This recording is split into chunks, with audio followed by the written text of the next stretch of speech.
Hello everyone. Last topic हम लोगों का डिस्कशन हुआ था ह्यूमन हार्ट के डायग्राम से रिलेटेड, ह्यूमन हार्ट को कैसे ड्रॉ करेंगे, ठीक है, इजी वे में।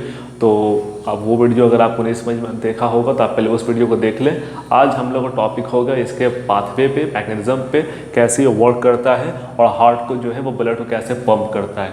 ओके, होता ये है कि हमारे पास हार्ट में 4 चैम्बर होते हैं, है ना। हम लोग मैमल्स में 4 चैम्बर्ड हार्ट होता है, बर्ड्स में 3 चैम्बर्ड है। हर एक एनिमल्स में अपना अपना हार्ट के जो है स्ट्रक्चर है उसके अपने, ठीक है। तो ह्यूमन के बेसिकली हम लोग का डिस्कशन हो रहा है। तो यहाँ पर हमारे में 4 चैम्बर हैं, number 1st chamber, number 2nd, number 3rd and number 4th। ऊपर के 2 चैम्बर को हम लोग बोलते हैं आर्ट्रियम। ओके, लेफ्ट साइड है तो लेफ्ट आर्ट्रियम, राइट साइड है तो राइट आर्ट्रियम। लेफ्ट साइड है तो लेफ्ट वेंट्रिकल, यहाँ राइट साइड है तो राइट वेंट्रिकल। ह्यूमन हार्ट के बारे में सबसे फर्स्ट पॉइंट अगर हम लोग डिस्कस करें तो ह्यूमन हार्ट जो है वो फिफ्थ शेप होता है, triangular fist shape like structure, clenched fist, है ना।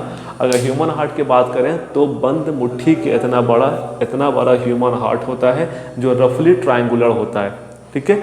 जिसका ज़्यादातर जो निचला पोर्शन होता है वो बाएं साइड में टिल्टेड होता है, झुका हुआ होता है। तो हम लोगों को लगता है कि दिल बाएं तरफ है, बिल्कुल बाएं नहीं है भाई, वो बीचों बीच है। दोनों रिब्स के बीच में जो स्पेस होता है उसे बोलते हैं हम लोग पेरिकार्डियम, ठीक है। पेरिकार्डियम का मतलब क्या होता है? पेरिकार्डियम जो वर्ड आया, पेरी मतलब होता है peripheral outer most covering layer. तो ये जो हार्ट है ये डबल मेम्ब्रेनस एक मेम्ब्रेन से घिरा हुआ होता है, ठीक है, जिसको बोलते हैं पेरिकार्डियम। कार्डियम मतलब हार्ट, पेरिकार्डियम इस मेम्ब्रेन को बोलते हैं, जिसके अंदर फ्लूइड्स होते हैं जो जर्क और इंजरी से हार्ट को प्रोटेक्ट करता है, बचाता है। ओके, इसके बाद अगर डिस्कशन करें हम लोग तो पता चलेगा कि जो ह्यूमन हार्ट है वो बनता है मेसोडर्मल लेयर से। किस लेयर से बनता है भाई? मेसोडर्मल लेयर से। अब ये मेसोडर्मल क्या होता है, मेसोडर्म क्या होता है भाई? तो एम्ब्रियो के बनने के बाद, रिप्रोडक्शन में आप लोगों ने पढ़ा होगा कि एम्ब्रियो के बनने के बाद वो फर्दर 3 जर्म लेयर में डिवाइड होते हैं, एक्टोड्रम, मेसोड्रम एंड इंडोड्रम।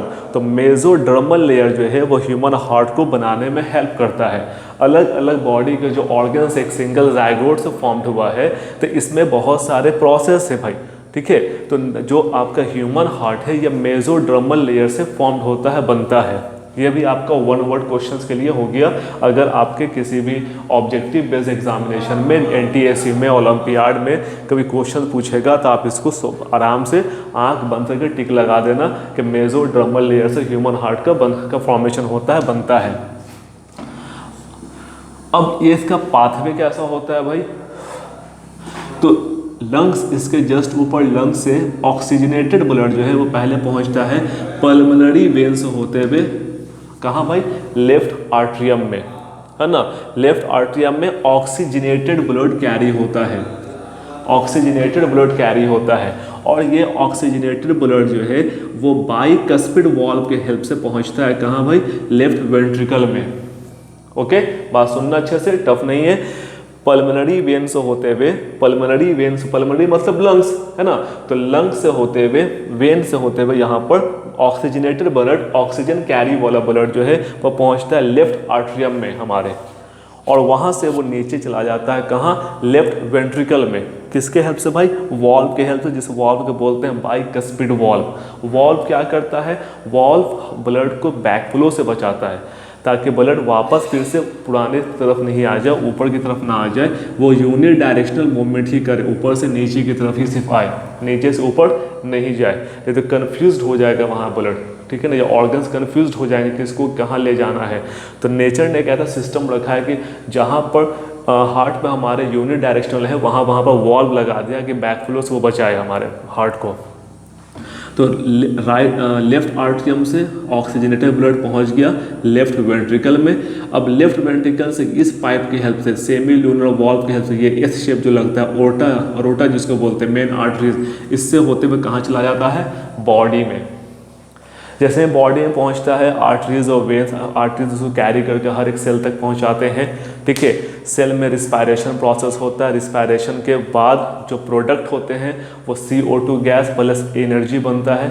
तो वो जो CO2 का फॉर्मेशन होता है वो CO2 जो है डीऑक्सीजनेटेड ब्लड जिसको बोलते हैं, कार्बोनेट बाइकार्बोनेट भी हो सकते हैं उसमें, रिस्पायरेशन में आप पढ़ा होगा, नहीं तो पढ़िएगा, है ना। ब्रीदिंग प्रोसेस में हमारे बॉडी में कार्बन डाइऑक्साइड के साथ बाइकार्बोनेट के फॉर्मेशन होता है जो प्लाज्मा कैरी करता है सबसे ज़्यादा 75%। ओके, अभी इस टॉपिक का हम डिस्कशन नहीं करेंगे क्योंकि कन्फ्यूजन बढ़ जाएगा। आप सिर्फ इतना याद रखो कि डीऑक्सीजनेटेड ब्लड यानी ऑक्सीजन हमारे बॉडी के सेल तक पहुंचा, वहां पर रिस्पायरेशन हुआ और after respiration they formed as a product bicarbonate और CO2 गैस।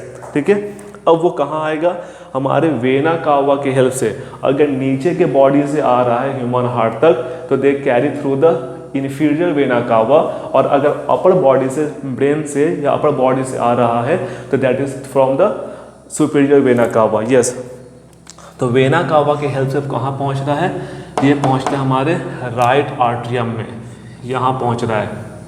ओके, यहाँ पर आप मत समझिएगा कि ये आपके वेंट्रिकल में पहुँच रहा है, ये पीछे से आकर के जुड़ा हुआ है दोस्त, है ना। 3D डायग्राम नहीं बन सकता है, ये 2D डायग्राम है, तो आपको समझना होगा ये पीछे से आके जुड़ा हुआ है, ये हमारे राइट आर्ट्रियम में मिलता है करके। राइट आर्ट्रियम में कैसा ब्लड आ गया? Deoxygenated carbon dioxide gas carrying वाला। ओके, अब ये यहाँ से ट्राइकस्पिड वाल्व के हेल्प से पहुँच जाता है हमारे कहाँ? राइट वेंट्रिकल में, और राइट वेंट्रिकल फिर इसको पल्मोनरी आर्टरीज के हेल्प से, ये जो टी शेप लाइक स्ट्रक्चर आपको देख रहा है, पल्मोनरी आर्टरीज के हेल्प से बॉडी से बाहर निकाल देता है, लंग्स में पहुंचाता है और लंग्स इसको एक्सहेल कर देता है। ये हमारा हार्ट का एक ह्यूमन का जो है पाथवे है। इसको आप ऐसे भी याद रख सकते हो एक ट्रायंगुलर शेप में। ये लंग से यहाँ पे सपोज करिए मैं हार्ट बनाता हूँ, 4 चैम्बर, ठीक है, 4 चैम्बर हार्ट, और यहाँ पर हम लोग ड्रॉ कर देते हैं ऑर्गन्स, है ना, या फिर सेल्स आप कर सकते हो जहाँ पर रिस्पायरेशन हो रहा है। तो लंग्स से हार्ट में, इसको हार्ट हम मानते हैं, ये हार्ट है, 4 चैम्बर, है ना। ये जो ऑक्सीजनेटेड ब्लड आया है वो कहाँ आया? पहले आपके लेफ्ट आर्ट्रियम में। ओके, एंड लेफ्ट आर्ट्रियम से यहाँ से ये पास हो गया है लेफ्ट वेंट्रिकल में, एंड लेफ्ट वेंट्रिकल से पहुंचता है ऑर्गन में। कैसा blood? Oxygenated blood. Okay, oxygenated blood. Organ के अंदर होगा रिस्पायरेशन प्रोसेस, जिसके बाद सबस्ट्रेट प्रोडक्ट बनेंगे आपके CO2 या बाइकार्बोनेट। तो ये फिर कहाँ पहुंचेगा? CO2 गैस, ये फिर अब आ जाएगा ऊपर वाले में, राइट आर्ट्रियम में। ओके, और फिर यहाँ से ये वॉल्व के हेल्प से जुड़ा हुआ है राइट वेंट्रिकल में, और राइट वेंट्रिकल से देन ये पहुँचेगा कहाँ भाई? लंग्स में, और लंग्स इसको फिर एक्सहेल करेगा। ओके, बात समझ में आई अच्छे से? यही पाथवे है, ठीक है ना, ह्यूमन हार्ट का, कि लंग्स से कैसे ह्यूमन बॉडी में जाता है और कैसे काम करता है। ये एक सिंपल मैकेनिज्म है, इसको आप याद रखिएगा। अब बात रही यहाँ पर थोड़ा सा डिटेल डालूँ मैं, जो वॉल्व है यहाँ पर बाइकस्पिड, ट्राइकस्पिड, सेमील्यूनर, ये जो वॉल्व है ये बैक फ्लो से बचाता है ताकि ब्लड हमेशा यूनि डायरेक्शनल फॉर्म में मूव कर सके, वो कभी भी वापस पहले वाले पोजीशन में ना पहुँचे, नहीं तो वहाँ पर कंफ्यूजन हो सकता है, और हार्ट कंफ्यूज होगा तो पूरे बॉडी के सिस्टम रुकेगा। ओके, तो यहाँ पर नेचर ने क्या किया कि जहाँ जहाँ पर ब्लड का मूवमेंट है वहाँ पर एक वॉल्व दिया है जो यूनि डायरेक्शनल मूवमेंट में मेंटेन करके रख सके। इसके अलावा एक बहुत ही इम्पॉर्टेंट पार्ट है हमारे हार्ट में, that is called the nodal tissue. ये जो मैंने डार्क से बनाया that is the nodal tissue, SA node and AV node. ठीक है, SA मतलब साइनस नोडल टिश्यू बोलते हैं। इसका काम होता है, ये नेचुरल पेसमेकर होता है। ठीक है, पेसमेकर क्या करता है कि इम्पल्स को क्रिएट करता है या मेंटेन करता है। अब टोटल का टोटल हमारी बॉडी जो है वो ब्रेन पर, हार्ट जो है हमारे पूरी ब्रेन पर डिपेंड नहीं करती है।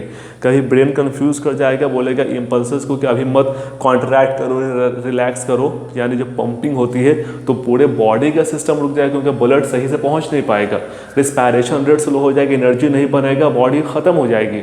तो हार्ट क्या करता है कि हार्ट के पास अपना एक इम्पल्स जनरेट करने के लिए ऑर्गन है, that is called the SN node, ठीक है, साइनो आर्ट्रियल नोड जिसको बोलते हैं हम लोग। ये नेचुरल पेस मेकर है जो हार्ट के पंपिंग को मेंटेन करता है कि इसको कितना कॉन्ट्रैक्ट करना है, कितना रिलैक्स करना है, ये खुद डिसाइड कर लेता है। अभी हम नॉर्मल बात कर रहे हैं तो हमारा एसए नोड अभी हमारे हार्ट रेट को नॉर्मल रखा हुआ होगा, या बोल रहे हैं तो थोड़ा ज़्यादा रखा हुआ होगा। नॉर्मली हमारे जो हार्ट रेट है वो 70 to 75 टाइम्स होता है, जनरल हम लोग 72 मान के चलते हैं, लेकिन अभी हम बोल रहे हैं थोड़ा मेरा ज़्यादा हो सकता है। अगर हम बैठे रहते तो नॉर्मल उतना रहता, ठीक है। या अब हम जॉगिंग करेंगे, दौड़ेंगे, वाइग्रेस एक्सरसाइज करेंगे तो हमारा हार्ट रेट थोड़ा बढ़ जाएगा। क्यों? क्योंकि हमारे बॉडी के सेल का डिमांड बढ़ जाएगा ऑक्सीजन का, तो हार्ट जो है बहुत तेज़ी से वर्क करेगा। तो ये सारे चीज़ों को मेंटेन करता है SA node, that is a natural pacemaker. और किसी पर्सन का यही जब डिस्टर्ब हो जाता है तो उनके बॉडी में आर्टिफिशियल पेस मेकर लगाया जाता है जो इम्पल्सेस को क्रिएट करते हैं और हार्ट रेट को मेंटेन करते हैं, ठीक है। Is that clear? तो हमारे बॉडी में नोडल टिश्यूज़ हैं, वैसे ही एवी नोड है, ये इम्पल्सेस के रिलैक्सेशन और कॉन्ट्रैक्शन में हेल्प करते हैं, सेप्टम के पास होते हैं। इसके बारे में डिटेल स्टडी हम लोग क्लास 11th में करेंगे कि कैसे ये वर्क करते हैं, एवी नोड और कॉन्ट्रैक्शन रिलैक्सेशन को कैसे मेंटेन करता है। आई होप कि जितना मैंने बताया आपको ये समझ में आया होगा, ठीक है। और इसके मैकेनिज़्म को बिल्कुल याद रखिएगा, एग्ज़ाम में ये आता है। और अगर इससे रिलेटेड और कुछ क्वेश्चन है आपके दिमाग में तो आपको मुझे कमेंट करके बताएं, मैं कोशिश करूँगा आपको समझाने की इस टॉपिक को। बाकी आपको इतना याद होगा, बेहतर रहेगा। एग्जामिनेशन के पॉइंट ऑफ व्यू से बहुत ही इम्पॉर्टेंट टॉपिक है, ठीक है। आप अपने दोस्तों में शेयर करें, इसे लाइक करें टॉपिक को, इस वीडियो को, और शेयर करें अपने दोस्तों में। Thank you.